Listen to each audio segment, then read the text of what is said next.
नाजरीन, आज हम कुछ ऐसी जॉब्स के बारे में बात करेंगे जो सबसे ज्यादा खतरनाक समझी जाती हैं। इतनी खतरनाक कि वो किसी की जान भी ले सकती हैं। नंबर 6, इंडिया में ज्यादातर सॉल्ट की प्रोडक्शन वेस्ट गुजरात में होती है। सैटेलाइट फुटेज में ये रंगीन रेक्टेंगल्स जो आप देख रहे हैं, ये सॉल्ट एवेपोरेशन पॉन्ड्स हैं। यहाँ सॉल्ट वर्कर्स कड़कती गर्मी में सोलर एवेपोरेशन मेथड के जरिए सॉल्ट प्रोड्यूस करते हैं। सबसे पहले ये लोग सही मौसम का इंतजार करते हैं जिसमें बारिशें नहीं पड़ती। फिर यहाँ मिट्टी से पार्टीशन बनाकर पॉन्ड्स तैयार किए जाते हैं। एक पॉन्ड पर कम से कम 20 से 25 मरतबा रोलर चलाना होता है। गुजरात की आग बरसाने वाली गर्मी में ये काम पूरे दिन तक करने से इन वर्कर्स की बॉडी अक्सर डिहाइड्रेट भी हो जाती है। अब ये वर्कर्स जमीन में खुदाई करके ब्राइन वाटर तलाश करते हैं। ब्राइन वाटर ऐसे पानी को कहते हैं जिसमें सॉल्ट की क्वांटिटी बहुत ज्यादा होती है। ये पानी सोलर मोटर्स की मदद से पंप करके इन पॉन्ड्स में डाला जाता है। कई महीनों के बाद पानी एवोपरेट हो जाता है और पीछे ऐसे सॉल्ट क्रिस्टल्स छोड़ जाता है। इसके साथ साथ ये फार्मर्स बहुत छोटी उम्र में ही अपनी नजर खो बैठते हैं, क्योंकि सूरज की रोशनी सफेद नमक से रिफ्लेक्ट होती है तो उसकी ब्राइटनेस काफी ज्यादा हो जाती है, जो इनकी आंखों को खासा नुकसान पहुंचाती है। इतनी मेहनत करने के बाद भी ये फार्मर्स सिर्फ 30 पैसे फी केजी के हिसाब से नमक बेचते हैं। नंबर 5, सल्फर की दुनिया भर में खपत 6 अरब यूएस डॉलर्स है, लेकिन इसको माइन करने वाले वर्कर्स को सिर्फ $7 डेली ही मिलते हैं। ये वर्कर्स अपनी जान जोखम में डालकर दुनिया की सबसे खतरनाक जगह में सल्फर कलेक्ट करने जाते हैं। कार बैटरीज, फर्टिलाइजर और ऑयल रिफाइनिंग जैसी $1 ट्रिलियन इंडस्ट्रीज में इस्तेमाल होने के साथ साथ वो सल्फर ही है जिससे शुगर का कलर ब्राउन से वाइट होता है। इन सब चीजों के अलावा सल्फर एक बेहतरीन प्लांट न्यूट्रिएंट भी है। सल्फर ना हो तो एग्रीकल्चर सेक्टर बुरी तरह से असरअंदाज हो सकता है, क्योंकि फसलों को अच्छी पैदावार करने के लिए सल्फर की जरूरत होती है। जितना सल्फर आज हमारे लिए इम्पोर्टेंट हो चुका है, उतना ही इसको एक्सट्रैक्ट करना मुश्किल है। ईस्ट जावा इंडोनेशिया में मौजूद ये है आइजिन क्रेटर। ये एक एक्टिव वोल्केनो क्रेटर है जहां से कई जानलेवा गैसेस निकलती रहती हैं। ये गर्म और खतरनाक गैसेस जमीन के अंदर से निकलती हैं तो कंडेंसेशन की वजह से लिक्विड में कन्वर्ट हो जाती हैं। ये लिक्विड पाइप से टपक कर नीचे गिरता है, जो ठंडा होने पर सल्फर चिप्स की शक्ल इख्तियार कर लेता है। वर्कर्स को इन गैसेस के दरमियान जाकर इन सल्फर चिप्स को कलेक्ट करना होता है।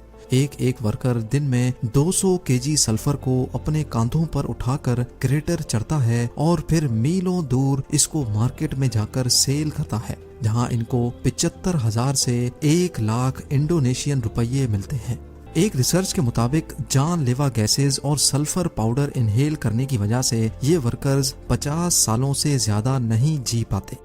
अपनी फैमिली को जिंदा रखने के लिए ये लोग खुद मौत के करीब जाने पर मजबूर हैं। यही वजह है कि सल्फर, जिसको डेविल्स गोल्ड भी कहा जाता है, इसको एक्टिव वोल्केनो से एक्सट्रैक्ट करने की जॉब दुनिया की खतरनाक जॉब्स में शुमार होती है।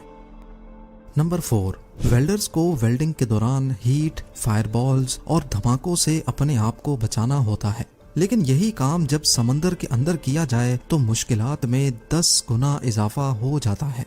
जी हाँ, अंडर वाटर वेल्डर्स की जॉब दुनिया की सबसे खतरनाक जॉब्स में शुमार होती है। इस फील्ड से ताल्लुक रखने वाले एम्प्लॉइज को under water pipelines, ships, dams और ऑफशोर ऑयल प्लेटफॉर्म की रिपेयर के लिए पानी के अंदर जाकर वेल्डिंग करनी होती है।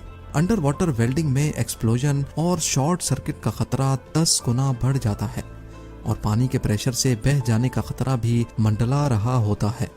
डिजीज कंट्रोल डिपार्टमेंट के मुताबिक अंडर वाटर वेल्डर्स का हादसे से मरने का रेशो सरफेस वेल्डर्स से 40% ज्यादा होता है। नंबर 2, बुल राइडिंग अमेरिका और ऑस्ट्रेलिया में एक फेमस और मुसलसल बढ़ता हुआ खेल है। प्रोफेशनल राइडर्स जहां इस स्पोर्ट से मिलियंस ऑफ डॉलर्स कमाते हैं, वहीं ये खेल इंसान को नुकसान पहुंचाने वाला सबसे खतरनाक खेल माना जाता है। एक स्टडी के मुताबिक 1000 राइडर्स में से 32 को गहरी चोटें पहुंचती हैं।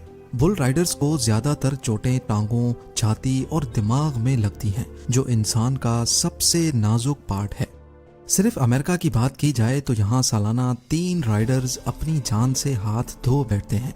यही वजह है कि बुल राइडिंग को भी दुनिया की डेंजरस जॉब्स में शुमार किया जाता है। और अब बात करते हैं हमारी लिस्ट पे नंबर 1 डेंजरस जॉब की। शौक के तौर पे फिशिंग करना तो बहुत अच्छा लगता है, लेकिन जो लोग फिशिंग से अपना गुजर बसर करते हैं उनके लिए ये जॉब मौत को दावत देने जैसी होती है।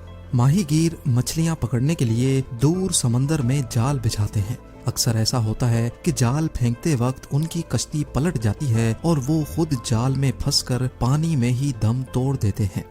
इसके अलावा कांटों की मदद से फिशिंग करना भी किसी सूरत खतरे से खाली नहीं है। कई बार हुक्स फेंकते वक्त कश्ती पर मौजूद दूसरे माहीगीरों को जाकर लगते हैं। अगर ये लोग इन हादसों से बच भी जाएं तो अचानक आने वाले समुद्री तूफान से बचना करीब नामुमकिन ही हो जाता है। फिशिंग इंडस्ट्री में सबसे ज्यादा एक्सीडेंट्स अलास्का में होते हैं। अलास्का और रशिया के दरमियान गल्फ ऑफ अलास्का में क्रैब्स का सीजन सर्दियों में सिर्फ चंद दिनों तक ही रहता है, जिसमें हर साल 200 फिशिंग बोट्स हिस्सा लेती हैं।